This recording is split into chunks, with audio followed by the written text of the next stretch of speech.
Então, agora vamos aos maiores problemas do provimento. Além da documentação excessiva, já que a decisão do STF não estabelece nenhum requisito além da vontade da pessoa. A prova da transexualidade. A decisão falou que não precisa de cirurgia, não precisa provar a transexualidade, não precisa de nada disso. O provimento trouxe uma disposição dizendo que é facultado, ou seja, uma opção da pessoa, apresentar documentos que comprovem a sua transexualidade. É, no mínimo, inútil isso. Apresente se quiser, mas veja, por qual necessidade? Por que a pessoa... Para que fazer constar, né? Para que fazer constar? Porque assim, existe uma disposição no provimento falando que a prova não precisa ser feita da transexualidade. Depois vem outro falando, mas se quiser, faz. Isso é inútil, beleza, dá para superar, mas pode gerar confusão. Vai ter gente aí achando que faculdade é obrigatoriedade e vai começar a exigir laudo, exigir cirurgia. Eu não confio, porque eu já me deparei com um oficial de registro de pessoas naturais achando que tio é ascendente. Então, vai ter gente interpretando essa faculdade como obrigatoriedade por aí. E teve um caso muito complicado que foi decidido há pouco tempo pelo STF também, em que a pessoa tinha entrado com um procedimento no judiciário para mudança de nome. Nesse meio tempo, saiu a decisão do STF. Então, ela voltou no processo e falou, tem a decisão do STF, eu não preciso provar transexualidade nenhuma. Eu quero mudar meu nome e ponto. O juiz falou, não, você precisa provar transexualidade porque o provimento diz que a dispensa da prova da transexualidade é apenas para os procedimentos realizados na via administrativa, ou seja, no cartório, e não os procedimentos realizados no judiciário. Bom, foi feita uma reclamação no STF e se decidiu que não há limitação à dispensa da prova da transexualidade à via administrativa. Tanto vale para procedimentos realizados no judiciário quanto fora. A pessoa pode querer fazer por meio de um processo judicial ou não, e ela não tem que apresentar nada disso. Mas o que gera esse tipo de coisa, esse tipo de disposição inútil e desnecessária. Tem um outro probleminha no provimento, que também é de natureza técnica e mais afeta a atividade dos registradores. Quando eu li pela primeira vez o provimento, eu nem notei isso, porque não faz parte da minha rotina de trabalho. Bom, diz que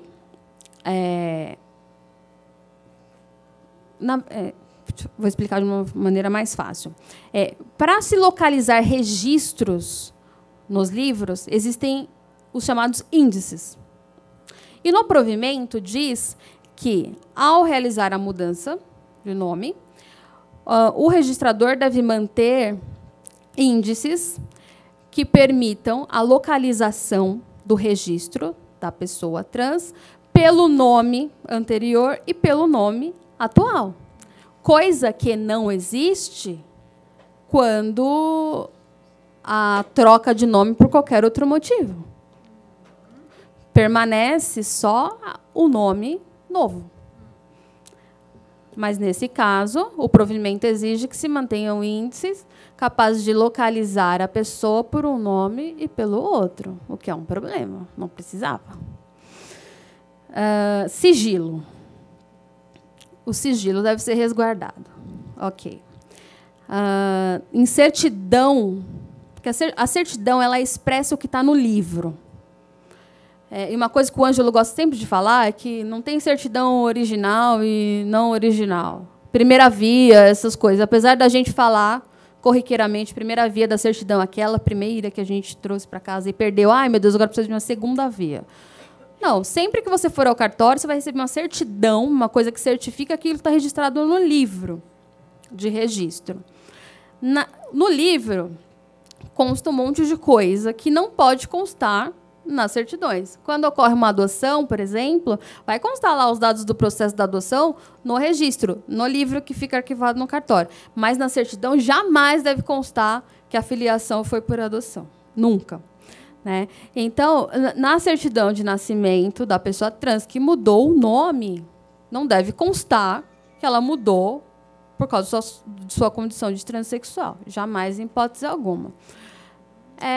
Teve um caso no Rio Grande do Sul que gerou um recurso extraordinário, julgado um pouco depois dessa ADI, que foi uma decisão que ratificou e aperfeiçoou a decisão da ação direta de inconstitucionalidade. O que gerou esse recurso foi uma decisão lá do Rio Grande do Sul em que, justamente pela não realização da cirurgia, admitiu-se a mudança do sexo descrito no registro, sim, mas deveria constar no assento, ou seja, no livro, a condição de o termo transexual. Essa situação gerou esse recurso extraordinário ao STF por violação à Constituição Federal e se determinou que não deveria constar nenhum tipo de anotação a esse respeito. Pois bem, o provimento trata do sigilo, mas diz apenas que nas certidões não deverá constar nada em relação à transexualidade. Mas não fala o que vai constar lá no livro. Isso eu não sei. Eu não sei o que vai estar lá. E se é certo ter alguma coisa, já que nesse precedente, nesse recurso extraordinário, se julgava justamente uma determinação para que se constasse no livro. Não era para constar no livro. E constou. E aí o provimento está dizendo que não é para constar na certidão. E no livro, o provimento não fala. No livro, eu acho que sim. Bom, para finalizar... deixa eu só falar uma outra coisa rapidinho. Tem uma amiga minha que fez a troca de nome e sexo, tudo legal. Foi na Receita Federal e levou a documentação que precisava para o CPF, né? Foi o CPF. E agora, quando nós fomos registrar um documento juntas, que a gente está com um grupo chamado Dobradona, lá ainda consta o nome civil masculino da pessoa. Na Receita? Não, quando a gente foi no cartório. Quando a gente foi fazer a assinatura, é como se ela não existisse, só que ela está com toda a documentação, RG, CPF, título de eleitor, registro, tudo. E ela foi, inclusive, na Receita Federal e fez tudo que eles mandaram ela fazer. Então, na cabeça dela, já em todos os cartórios estaria o nome civil dela. Já faz meses, não foi algo agora, tipo 3, 4 dias. A alteração em outros lugares, em outros documentos, depende que a pessoa leve a sua certidão com o nome mudado para poder atualizar. Então, assim... Não, mas nesse cartório não era o cartório que ela já tinha feito algo, não. Saiu na Receita quando eles foram... Quando eles puxaram, digamos assim. Exatamente. Quando deram o número do RG e do CPF dela, não aparece o nome civil dela atual. Aparece o nome civil antigo. Mesmo ela já tendo modificado na Receita? Há mais de meses. Ela, inclusive, casou. E aí, como é que faz esse procedimento? Esse é um problema que ela tem que resolver na Receita. Mas ela já alterou lá. Então, isso precisa confirmar. Desculpa. Porque eu falo isso porque eu sou da Justiça Federal e nós utilizamos muito o cadastro da Receita no cadastro dos processos, agora no processo judicial eletrônico. O famigerado PJI. Não sei se tem alguém aqui que conhece essa que lida com isso. Pois bem. Então, nós temos muito problema com relação a isso. E você vê, aí é um caso de mudança de nome de pessoa trans. Mas já dá um monte de problema quando a pessoa casa. Porque ela muda o sobrenome, vai na Receita, atualiza, eu não sei o que eles fazem lá, se falta um último enter lá, não sei. Não muda. Então, a pessoa vai pedir uma segunda via no site do seu CPF, sai com o nome. Perfeitinho, com o novo nome, o novo sobrenome, devido ao casamento. Só que quando a gente vai consultar no PJE, coloca o CPF da pessoa, vem um nome anterior. Então, eu sugiro que, quando o problema for esse, que a pessoa, não importa o lugar que vocês foram, chegarem demandas para vocês assim, que o CPF, a hora que consulta, ainda sai o nome anterior, tem que voltar na Receita e falar, não está atualizado corretamente. Porque são várias tabelas que eles têm que atualizar. né? Até porque esse desdobramento que houve do nome social, eu acho que foi aí que confundiu eles. Pode ser que você tenha pego um funcionário lá que tenha só atualizado o nome social e inabilitado o nome civil. Só que quando você faz a consulta por um outro mecanismo, de um outro órgão, ele não puxa o social, vai puxar o civil.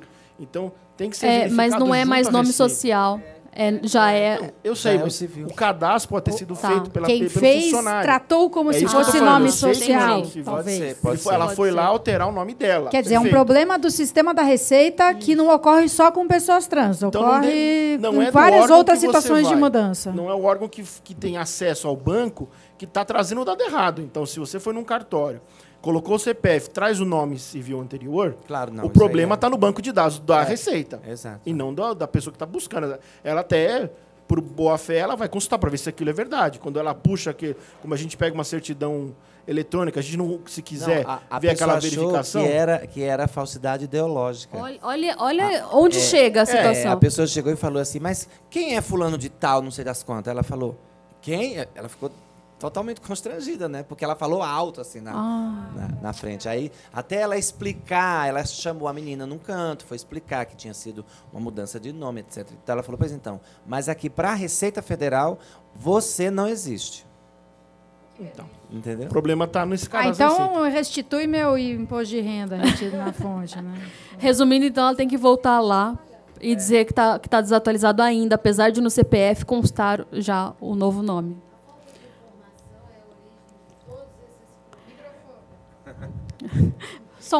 Só um desabafo. Então, gente, assim... uma questão interessante também, rapidamente. Se a pessoa trans é casada, como a minha cliente, modifica o nome no registro civil de nascimento. Obviamente, precisa modificar no registro de casamento. Para isso, precisa da anuência do cônjuge. Se tiver filhos, e precisa mudar o nome também no registro do filho... se ele for maior, precisa da anuência dele. Se ele for menor, do outro genitor. Tá? Porque é um documento da pessoa, né, também, e não só daquele que alterou o nome. E, para finalizar, eu gostaria de dizer que eu tomei... eu verifiquei um vídeo essa semana de uma mulher trans sobre o provimento. E aí ela dizia que ele era um retrocesso o tempo todo, que ele era um retrocesso, mas ela não dizia por que ele era um retrocesso, né?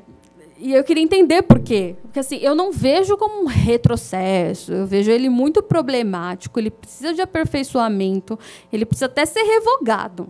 Mas um retrocesso, acho que não, porque é a norma que hoje existe para a gente dar efetividade àquele direito foi garantido pela Suprema Corte. Ele é defeituoso, com certeza, falamos muito disso aqui agora, hoje. Mas um retrocesso, não. Retrocesso seria se ele dissesse totalmente o contrário ao que a decisão do Supremo diz. É claro que, quando a decisão fala nada além da vontade da pessoa deve ser considerado para mudar o nome, e ele coloca um monte de documentos, é possível se interpretar de que ele está meio que contrário à decisão do Supremo. Mas esses empecilhos, esses obstáculos, são transponíveis. Mais difícil para as pessoas do que para um advogado. E eu estou com essa cliente porque, quando ela me contratou, era para entrar com o processo, então ela precisava de um advogado, agora ela não precisa mais, mas eu continuei tomando frente e está muito mais fácil para ela do que para quem não tem um. Então, assim, o que a gente quer é que as pessoas consigam fazer isso sozinhas, sem dificuldades para conseguir documentação, e então é melhor que nem tenha tanta documentação assim. Então, assim, eu não vejo como um retrocesso. E aí eu perguntei para essa pessoa, no Facebook mesmo, qual ponto, né, ou quais, enfim, especificamente do provimento ela via como retrocesso. E aí ela quando mudou o nome, ela fez ainda antes da vinda do provimento. Ela fez no Rio Grande do Sul, e o provimento de lá estabelecia um procedimento um pouco mais tranquilo, um pouco mais fácil. Então, ela viu que esse provimento que padronizou dificultou em relação àquele que ela tinha lá no estado dela.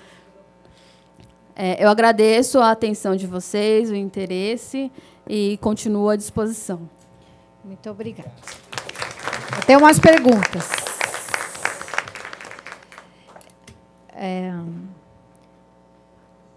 Algumas você já antecipou a resposta, só ver se eu entendi direito. Então, digamos que a minha mãe se reconheceu como homem trans e mudou o nome dela.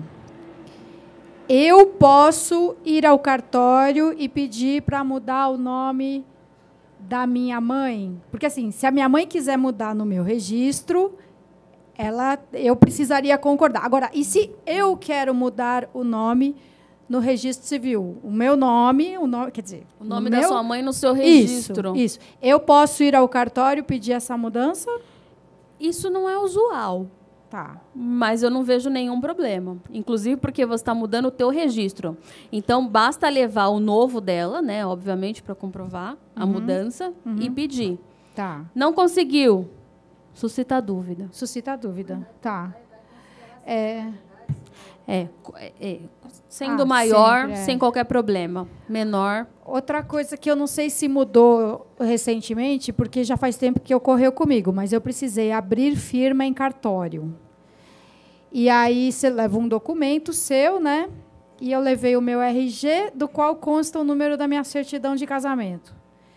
E aí eu não poderia abrir a firma a menos que eu apresentasse, e eu não sou mais casada, sou divorciada, para abrir firma, quer dizer, para constar lá num livro a minha assinatura, para depois ser comparada com a minha própria assinatura e mostrar que ela é de verdade, eu tive que apresentar a certidão de casamento com a averbação do divórcio. Você sabe se isso melhorou recentemente ou continua essa palhaçada? Não. Eu nunca me deparei com uma situação dessa. E faz tempo? Faz. Então, melhorou. Eu chuto que tenha melhorado. Mas não duvido que pessoas sejam exigidas como você foi. Porque eu imagino para uma pessoa, né, para uma pessoa que tenha feito a retificação dos seus documentos com base nesse provimento, né? Basicamente é isso. Você já sabe de alguma experiência de uma pessoa trans que conseguiu retificar seus documentos, né, modificar seu nome, e que foi abrir firma em cartório, se foi um procedimento usual ou se foi exigida alguma coisa mais complicada? O que se exige normalmente é só o RG para poder ver a sua firma, né? Esse caso nunca tá, chegou para ótimo. Mim. Talvez tenha melhorado desde aquela época. Mas olha só, mas só uma questão. Imagina, aí você está dúvida por causa disso. É mais fácil levar a bendita da certidão, porque aí vai demorar mais. Eu já nem tinha certidão de casamento com a averbação de divórcio, eu tinha que fazer menos. Tudo de novo. Bizarro. Poderia pular para outro. Outra coisa, duas, então, já... eu gostaria, por favor, de aproveitar a ocasião e você falasse mais sobre essa possibilidade do registro da multiparentalidade no cartório. E, segundo, que caminho a gente poderia seguir para fazer uma ação política pedindo a desburocratização do provimento? A quem nós nos dirigiríamos politicamente para dizer, olha, o Supremo falou que é nada além da vontade da pessoa? Qual seria esse movimento? Vou começar por essa. O IBDFAM, que é o Instituto Nacional de Direito de Família, Instituto Brasileiro de Direito de Família, desculpem, já entrou com um pedido de providências, um procedimento no CNJ, pedindo a revogação desse provimento. O Instituto é totalmente contra o provimento. Então, teremos algum resultado a partir disso. Qual que era a outra pergunta mesmo? Sobre multiparentalidade. Mas eu vou falar rapidamente. Com o provimento 63 de 2017 do CNJ também, é possível agora reconhecer paternidade, maternidade, filiação socioafetiva em cartório. A biológica já é possível voluntariamente, tem um programa Pai Presente do CNJ, tranquilo. A socioafetiva só se dava por decisão judicial, esse reconhecimento da filiação socioafetiva. Agora, basta, se for menor, basta ir a um cartório de registro civil de pessoas naturais, e ter a anuência de todo mundo. Todo mundo quem? O pai, a mãe, a criança, se for maior de 12 anos, deve manifestar sua vontade também, menor não, mas todo mundo tem que estar de acordo. Se houver litígio, aí só com processo. Então, por exemplo, os casos mais comuns, né?